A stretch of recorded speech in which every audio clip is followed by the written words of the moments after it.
Hello साथियों, Siya Chandra tutorial में आपका स्वागत है।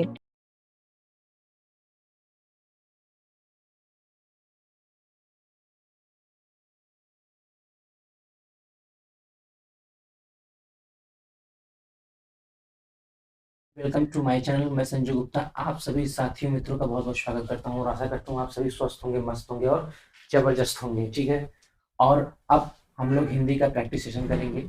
हम सभी बच्चे जो है हिंदी का प्रैक्टिस करेंगे, जो कि यूपी बीएड का एंट्रेंस एग्जाम जो 2023 में एंट्रेंस एग्जाम होना है, उसी को ध्यान रखते हुए हम हिंदी का प्रैक्टिस करेंगे। और आज से ही ये प्रैक्टिस लगातार चलेगी और कंटिन्यूस चलेगी। ठीक है, इसमें ज़्यादा नहीं, हम रोज़ 15 क्वेश्चन करेंगे इंपॉर्टेंट टॉपिक वाइज। तो आज हम क्या करेंगे, वर्णमाला के 15 क्वेश्चन लेके आए हैं हम आप सबके बीच में, जो लगातार एग्जामों में, और यही यूपी में लगातार एग्जामों में पूछे जाते हैं।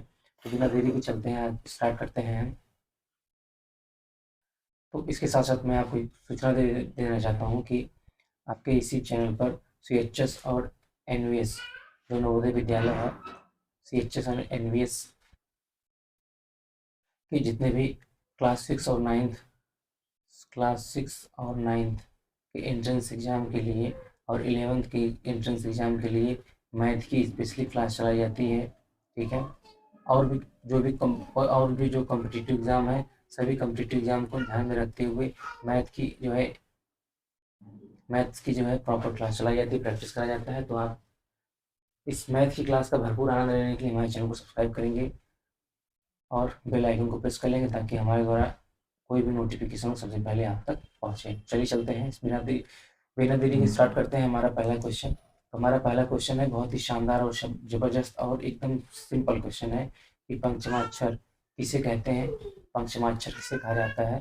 तो आप सभी को पता है कि पंचमाक्षर जो होता है वो आप कचड़ तक जानते हैं, क च ट त प, ये सब 5 वर्ग हो, तो पांचों वर्ग के जो अंतिम अक्षर होते हैं, अंतिम अक्षर इसमें से आ जाएगा आपका अंग, इसमें से आ जाएगा आपका इ, इसमें से आ जाएगा आपका अड़, इसमें से आ जाएगा आपका न, इसमें से आ जाएगा म। तो ये किसी भी वर्ग का जो अंतिम 5वां अक्षर होता है, यही होता है, क्या होगा, अंग, इ, अड़, न, म, कचड़ तक का।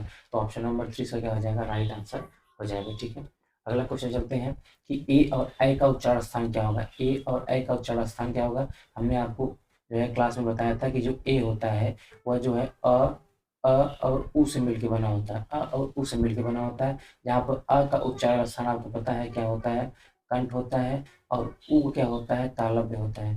ठीक, क्या होता है, तालु होता है। कंठ होता है, उसका क्या होता है, तालु होता है।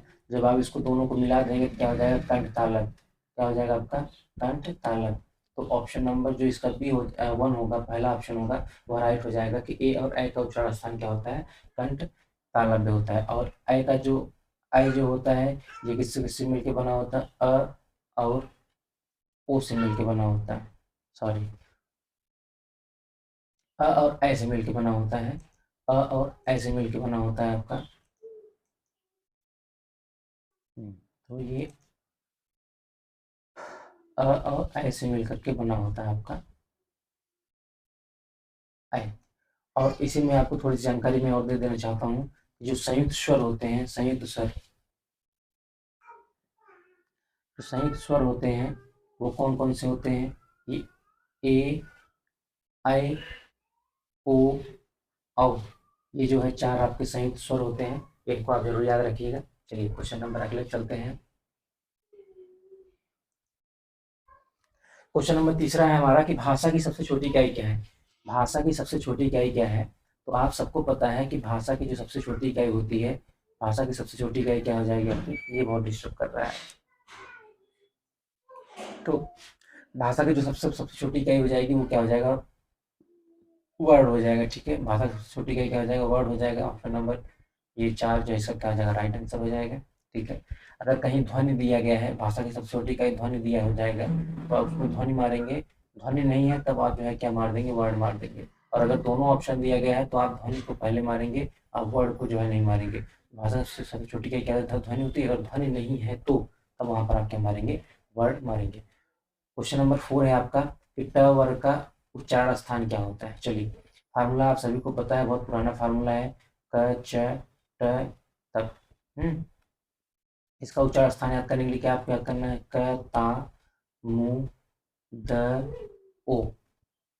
ठीक, एक क से हो जाएगा कंठ, त से हो जाएगा तालु, मु से हो जाएगा मूर्धन, और द से हो जाएगा दंत, और ओ से हो जाएगा ओष्ठ। तो ट वर्ग का पूछा है, ट वर्ग का, तो ट वर्ग देख रहे हैं आ रहा है मूर्धा, तो जो है इसका ऑप्शन नंबर बी इसका क्या हो जाएगा, राइट आंसर हो जाएगा कि ट वर्ग का उच्चारण स्थान क्या हो जाएगा, मूर्धा हो जाएगा। ठीक है, मूर्धा हो जाएगा। चलिए अगले क्वेश्चन पे चलते हैं। अगला क्वेश्चन हमारा है क्वेश्चन नंबर 5 है। तो क्वेश्चन नंबर 5, अच्छा 5 भी रिपीटेड हो गया है कि ट वर्ग का उच्चारण स्थान क्या है। चलिए, तो ये 5वां क्वेश्चन नंबर रिपीटेड हो गया है, तो इसी जगह आप एक और दूसरा क्वेश्चन हमको आप बता दीजिए कि संयुक्त स्वर कौन कौन से होते हैं। संयुक्त व्यंजन, सब स्वर तो मैंने बता दिया आपको, संयुक्त व्यंजन कौन कौन से होते हैं। ठीक है, तो संयुक्त व्यंजन आप सबको पता है कितना है, चार स्वर तो कितने होते हैं, 4 होते हैं। कौन कौन से होते हैं, छतरी वाला छ हो जाएगा। ठीक, उसके बाद जो है आपको पता है त्र होता है, फिर ज्ञ होता है, और श्र होता है, श्र।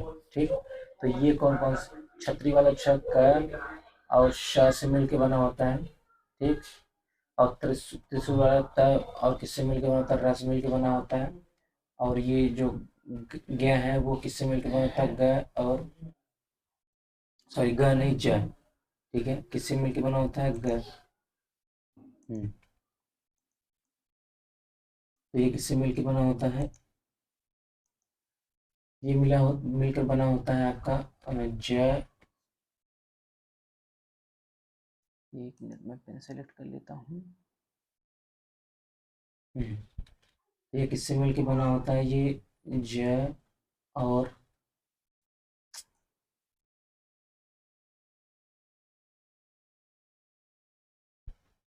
ज और इ से मिलके बना होता है। ठीक है, और श्र जो होता है वो बड़ा वाला स से मिलके और र से मिलके बना होता है।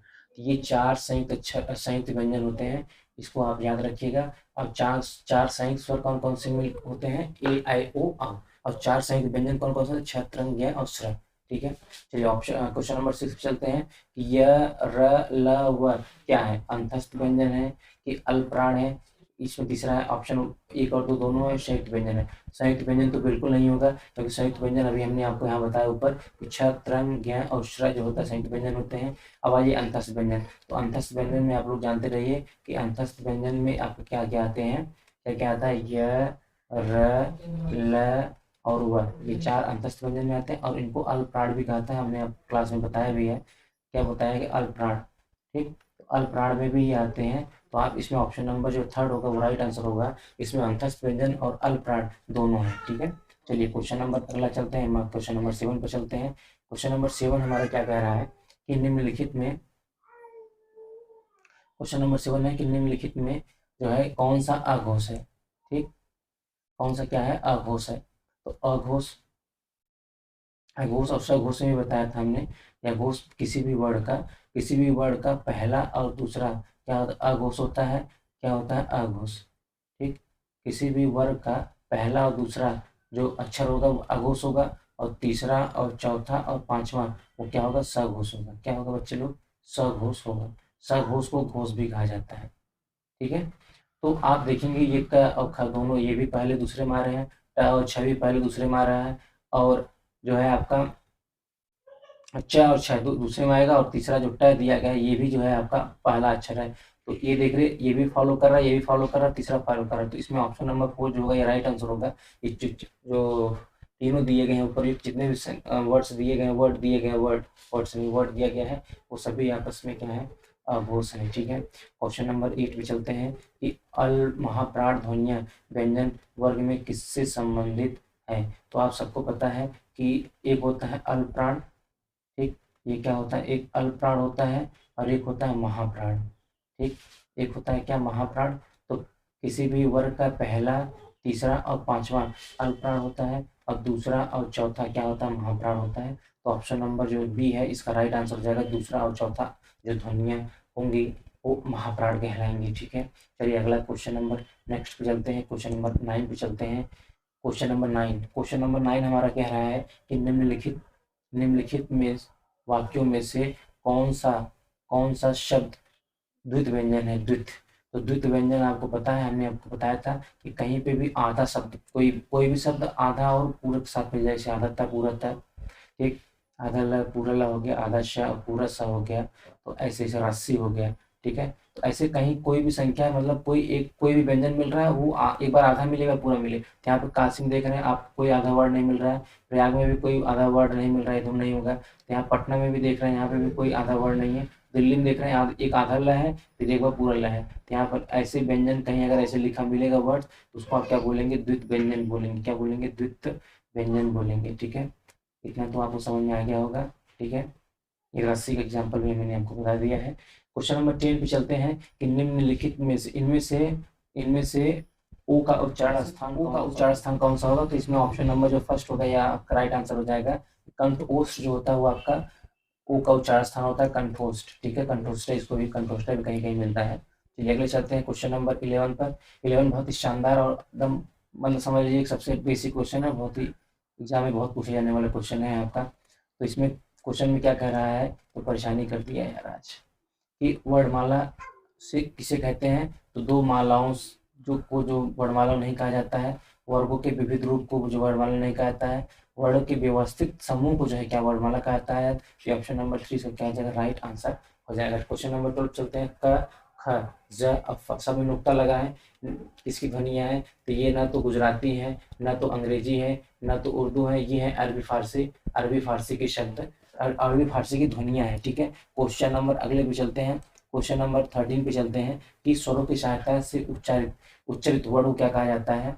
स्वरों की सहायता से उच्चरित वर्ण को क्या कहा जाता है। तो आप सभी बच्चों को पता है कि स्वरों की सहायता से जो बोले जाते हैं जो वो उनको क्या कहा जाता है, व्यंजन कहा जाता है। ठीक है, आपको पता है जो स्वतंत्र रूप से बोले जाते हैं जो उन्हें क्या कहा जाता है, स्वर कहा जाता है। और जो स्वरों की सहायता से बोले जाते हैं उन्हें क्या कहा जाता है, व्यंजन कहा जाता है। क्वेश्चन नंबर 14 है कि आप कौन है, इस वाक्य में उचित विराम चिन्ह का प्रयोग करें। ठीक है, तो इसमें पूर्ण विराम तो बिल्कुल नहीं होगा। यहाँ पर जो है एक प्रश्नवाचक चिन्ह का प्रयोग किया जाएगा, क्योंकि कहीं पे भी कौन, कहाँ, क्यों, कैसे, ये सब चीजें अगर कहीं आ जाती हैं, ये सब क्या प्रश्नवाचक शब्द हैं, तो इसको लास्ट में जो है क्वेश्चन मार्क का प्रयोग किया जाता है। ठीक है, क्वेश्चन नंबर 15 है आपका कि आपका दिया गया है कि 15 हिंदी, क्वेश्चन नंबर 15 है आपका कि हिंदी की मूर्धन ध्वनियाँ कौन सी हैं।